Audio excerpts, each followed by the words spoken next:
नमस्कार क्रिकेट प्रेमी साथीहरू। आजको भिडियो सामान्य अपडेट होइन। आजको भिडियोले नेपाल क्रिकेटको भविष्यको कथा सुनाउनेछ, किनकि अब सुरु हुँदैछ यस्तो सिरिज जहाँ एउटा जितले नेपाललाई विश्वकपको सपना नजिक पुर्याउन सक्छ, तर एउटा हारले त्यो यात्रा निकै कठिन बनाउन पनि सक्छ। हो साथीहरू, अब गल्ती गर्ने समय सकिएको छ। अब बहाना चल्दैन, अब केवल प्रदर्शन चाहिन्छ। नेदरल्यान्ड्सको मैदान, सामुन्ने नेदरल्यान्ड्स र नामिबिया र बीचमा विश्वकपको सपना बोकेको नेपाल। आजको भिडियोमा हामी हेर्नेछौँ नेपालले घोषणा गरेको 15 सदस्यीय टोली, प्रत्येक खेलाडीको भूमिका, को हुन् नेपालका तुरुपका एक्का, को माथि सबैभन्दा ठुलो दबाव, नेदरल्यान्ड्स किन खतरनाक, नामिबियाले कसरी नेपाललाई चुनौती दिन सक्छ, नेपालको स्ट्रङ्गेस्ट प्लेइङ 11 र अन्त्यमा मेरो म्याच प्रिडिक्सन। तर भिडियोको अन्तिम मिनेटमा म एउटा यस्तो तथ्य बताउने छु जसले नेपालको विश्वकप यात्रालाई पूर्ण रूपमा बदल्न सक्छ। त्यसैले अन्तिमसम्म हेर्नुहोस्। च्यानलमा नयाँ हुनुहुन्छ भने च्यानललाई सब्स्क्राइब गर्नुहोला। भिडियो अगाडि बढौँ। साथीहरू, धेरैले सोधिरहेका छन् यति धेरै दबाव किन? उत्तर एकदमै स्पष्ट छ। ICC cricket world cup league 2 कुनै सामान्य प्रतियोगिता होइन। यही प्रतियोगिताको अङ्कले तय गर्छ नेपाल 2027 क्रिकेट विश्वकपको मुख्य छनौट यात्रामा बलियो अवस्थामा पुग्छ कि कठिन बाटोमा धकेलिन्छ। त्यसैले प्रत्येक खेल फाइनल सरह महत्त्वपूर्ण छ। नेपालले अब प्रत्येक रन, प्रत्येक विकेट र प्रत्येक क्याचलाई सुन जत्तिकै मूल्यवान बनाउनु पर्ने अवस्था छ। अझ केही बेरमा म नेपाल टोलीमा भएका दुई सबैभन्दा ठुलो सरप्राइज छनौटबारे कुरा गर्नेछु। सायद तपाईँ पनि त्यो नाम सुनेर छक्क पर्नुहुनेछ।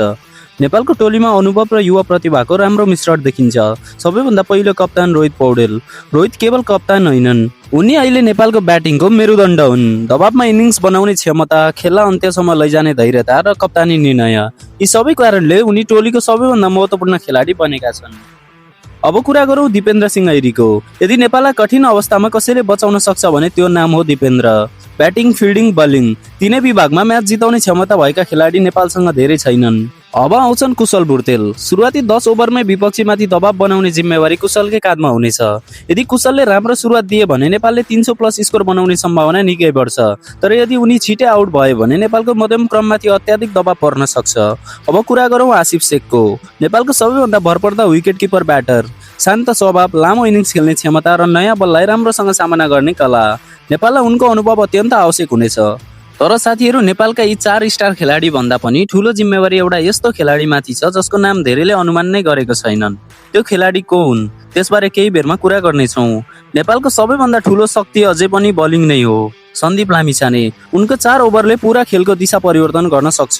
मध्य ओभरमा विकेट निकाल्ने क्षमता, दबाव सिर्जना गर्ने कला र ठुलो खेलको अनुभव, यी कारणले विपक्षी टोलीले सबैभन्दा धेरै योजना सन्दीपका लागि बनाउनेछन्। त्यसपछि करण केसी, नयाँ बलमा स्विङ, अन्तिम ओभरमा योर्कर। यदि करण आफ्नो लयमा देखिए भने नेदरल्यान्ड्स र नामिबियाका ब्याटरहरूलाई रन बनाउन निकै कठिन हुनेछ। त्यसैगरी सोमपाल कामीको अनुभव पनि नेपालका लागि ठुलो हतियार हुनेछ।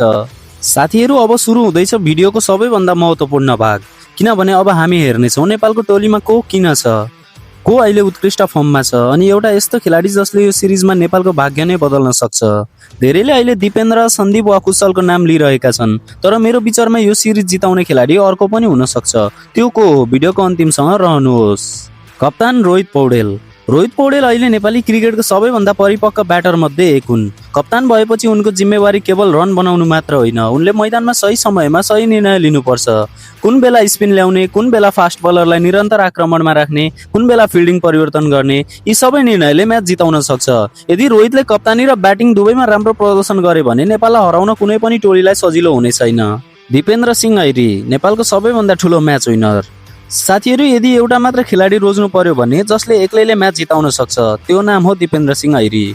उनले ब्याटिङमा विस्फोटक इनिङ्स खेल्न सक्छन्, आवश्यक परे 10 ओभर बलिङ गर्न सक्छन् र फिल्डिङमा असम्भव जस्तो क्याच पनि समात्न सक्छन्। यही कारणले धेरै क्रिकेट विश्लेषकहरूले उनलाई नेपालको सबैभन्दा मूल्यवान खेलाडी मान्छन्। यदि दिपेन्द्र आफ्नो लयमा देखिए भने नेदरल्यान्ड्स र नामिबियालाई रोक्न निकै कठिन हुनेछ।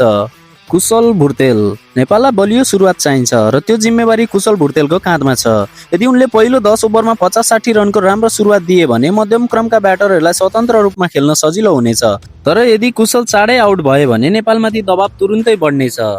त्यसैले पहिलो विकेट नेपालका लागि अत्यन्त महत्त्वपूर्ण हुनेछ। आसिफ शेख। आसिफ शेखलाई धेरैले कम चर्चा गर्छन्, तर ठुलो खेलमा उनको मूल्य सबैभन्दा धेरै हुन्छ, किनभने उनी धैर्यपूर्वक इनिङ्स बनाउने खेलाडी हुन्। नेपाल 20 रनमै 2 विकेट गुमायो भने आसिफ नै त्यो खेलाडी हुन् जसले इनिङ्स सम्हाल्न सक्छन्। गुलसन झा नेपालको भविष्य मात्र होइन वर्तमान पनि हुन्। लामो छक्का हान्ने क्षमता, मध्यम गतिमा विकेट निकाल्ने कला र उत्कृष्ट फिल्डिङ यी सबै कारणले उनी एक्स फ्याक्टर खेलाडी हुन्। यदि गुलसनले अलराउन्ड प्रदर्शन गरे भने नेपाललाई अतिरिक्त खेलाडी खेले जस्तो फाइदा हुनेछ। अबको भागमा कुरा हुनेछ त्यस्ता खेलाडीहरूको जसको प्रदर्शन धेरैले ध्यान नदिए पनि उनीहरूकै कारण नेपालले सिरिज जित्न सक्छ। र त्यसपछि हामी नेदरल्यान्ड्सको सबैभन्दा खतरनाक ब्याटर र बलर बारे पनि चर्चा गर्नेछौँ। त्यो भाग छुटाउनु भनेको आधा विश्लेषण छुटाउनु हो। करण केसी। नेपाललाई नयाँ बलमा विकेट चाहिन्छ, त्यसका लागि सबैभन्दा ठुलो आशा करण केसी हुन्। यदि उनी पहिलो 5 ओभरमा एउटा वा दुईटा विकेट लिए भने विपक्षी टोली तुरुन्तै दबावमा पर्नेछ। डेथ ओभरमा उनको अनुभव नेपालका लागि ठुलो हतियार बन्न सक्छ। सोमपाल कामी। सम्पूर्ण टोलीमा सबैभन्दा अनुभवी फास्ट बलर। उनी केवल विकेट लिनका लागि होइन, विपक्षीलाई रन बनाउन गाह्रो बनाउन पनि उत्तिकै महत्त्वपूर्ण छन्। धेरै पटक सोमपालले सुरुवातमा दबाव बनाएपछि अर्को छेउबाट विकेट आएको देखिएको छ। सन्दीप लामिछाने। अब कुरा गरौँ नेपालको सबैभन्दा ठुलो स्पिन हतियारको। यदि पिचले अलिकति पनि स्पिनलाई सहयोग गर्यो भने सन्दीप लामिछाने कुनै पनि ब्याटिङ लाइनअपका लागि ठुलो चेतावनी बन्न सक्छन्। मध्य ओभरमा उनको स्पेलले म्याचको दिशा नै बदल्न सक्छ। तर साथीहरू, नेपाल बलियो छ भनेर मात्र पनि जित सुनिश्चित हुँदैन, किनभने अब नेपालले सामना गर्नेछ एउटा यस्तो टोली जसले धेरै ठुला टेस्ट राष्ट्रलाई समेत कठिन अवस्थामा पारेको छ। अर्को भागमा हामी नेदरल्यान्ड्स र नामिबियाको पूरा विश्लेषण गर्नेछौँ। त्यहाँ मैले एउटा यस्तो कमजोरी पनि देखाउने छु जसको फाइदा नेपालले उठाउन सक्यो भने सिरिज जित्ने सम्भावना निकै बढ्छ। साथीहरू, धेरै समर्थकहरू सोचिरहेका छन् नेपाल अहिले राम्रो लयमा छ त्यसैले यो सिरिज सजिलै जितिन्छ। तर वास्तविकता त्यति सजिलो छैन, किनभने नेदरल्यान्ड्स आफ्नो घरेलु मैदानमा खेल्दैछ र नामिबिया पनि कमजोर टोली होइन। यही कारणले यो सिरिज नेपालको लागि सबैभन्दा कठिन परीक्षा बन्न सक्छ। नेदरल्यान्ड्स किन सबैभन्दा खतरनाक? सबैभन्दा पहिला कुरा गरौँ आयोजक टोली नेदरल्यान्ड्सको। क्रिकेटमा नेदरल्यान्ड्सलाई धेरैले एसोसिएट नेसन मात्र भनेर हेर्छन्, तर उनीहरूले धेरै पटक बलिया टेस्ट राष्ट्रहरूलाई समेत चकित पारेका छन्। उनीहरूको सबैभन्दा ठुलो शक्ति के हो? अनुभव। धेरै खेलाडीहरूले काउन्टी क्रिकेट, फ्रेन्चाइज लिग र अन्तर्राष्ट्रिय स्तरमा धेरै खेल खेलिसकेका छन्। उनीहरू दबावमा पनि शान्त रहन्छन्। नेपालको रणनीति के हुनुपर्छ? मेरो विचारमा नेपालले टस जितेमा परिस्थिति हेरेर निर्णय गर्नुपर्छ। यदि पिचमा नयाँ बलले सहयोग गर्छ भने सुरुवातमै विकेट निकाल्नुपर्छ। यदि नेपालले पहिलो 10 ओभरमै 2-3 विकेट निकाल्यो भने नेदरल्यान्ड्समाथि ठुलो दबाव पर्न सक्छ। तर यदि उनीहरूको शीर्षक्रम लामो समयसम्म टिक्यो भने नेपालका बलरहरूलाई अन्तिम ओभरहरू निकै कठिन हुन सक्छन्। नेपालको ब्याटिङ योजना। ब्याटिङमा नेपालले पहिलो 10 ओभरमा विकेट जोगाउनुपर्छ। धेरै ठुलो जोखिम लिनुभन्दा पनि स्ट्राइक रोटेट गर्दै इनिङ्स निर्माण गर्नु राम्रो हुनेछ। 30 ओभरपछि मात्र आक्रमण बढाउनु नेपालको लागि सुरक्षित रणनीति हुन सक्छ, किनभने नेदरल्यान्ड्सका बलरहरू सुरुवाती ओभरमा निकै अनुशासित लाइन र लेन्थमा बलिङ गर्छन्। तर साथीहरू, यदि तपाईँलाई लागिरहेको छ कि नेदरल्यान्ड्स मात्र ठुलो चुनौती हो भने तपाईँ गलत हुन सक्नुहुन्छ, किनभने अर्को टोली नामिबियाले विगतमा धेरै बलिया टोलीलाई अप्ठ्यारोमा पारेको इतिहास छ। अब हेरौँ किन नामिबियालाई हल्का रूपमा लिनु नेपालको सबैभन्दा ठुलो गल्ती हुन सक्छ। नामिबिया शान्त तर खतरनाक टोली। नामिबियाको टोली धेरै चर्चामा नआए पनि उनीहरूको सबैभन्दा ठुलो शक्ति भनेको अनुशासित क्रिकेट हो। उनीहरू साना साना साझेदारी बनाउँछन्, अनावश्यक गल्ती कम गर्छन् र विपक्षी टोलीले गल्ती गर्ने बित्तिकै त्यसको पूरा फाइदा उठाउँछन्। यही कारणले नामिबिया विरुद्ध खेल्दा सुरुदेखि अन्त्यसम्म ध्यान केन्द्रित गर्नुपर्छ। नेपालको सबैभन्दा ठुलो अवसर। यदि नेपालका स्पिनरहरूले मध्य ओभरमा रन रोक्न सके र फास्ट बलरहरूले नयाँ बलमा विकेट निकाले नेपालले दुवै टोलीलाई दबावमा पार्न सक्छ। तर त्यसका लागि फिल्डिङ पनि उत्कृष्ट हुनुपर्छ। एउटा क्याच छुट्यो भने पुरा खेलको दिशा बदलिन सक्छ। साथीहरू, नेपालका खेलाडीहरू केवल आफ्नो लागि खेलिरहेका छैनन्, उनीहरू करोडौं नेपालीको सपना बोकेर मैदानमा उत्रिनेछन्। त्यो सपना हो विश्वकपमा नेपालको झण्डा अझ उचाइमा फहरिएको देख्ने सपना। र यही कारणले यो सिरिज केवल 4वटा खेल मात्र होइन, यो नेपालको भविष्यतर्फको अर्को ठुलो पाइला हो। साथीहरू, अब सुरु हुँदैछ त्यो भाग जसको लागि धेरै नेपाली समर्थकहरू प्रतीक्षा गरिरहेका छन्। नेपालको अन्तिम प्लेइङ 11 कस्तो हुनुपर्छ? को बाहिर बस्नुपर्छ? कुन निर्णयले नेपाललाई जित दिलाउन सक्छ? र एउटा यस्तो निर्णय जसले सही भयो भने नेपाल सिरिज जित्न सक्छ, गलत भयो भने पुरा सिरिज गुम्न पनि सक्छ।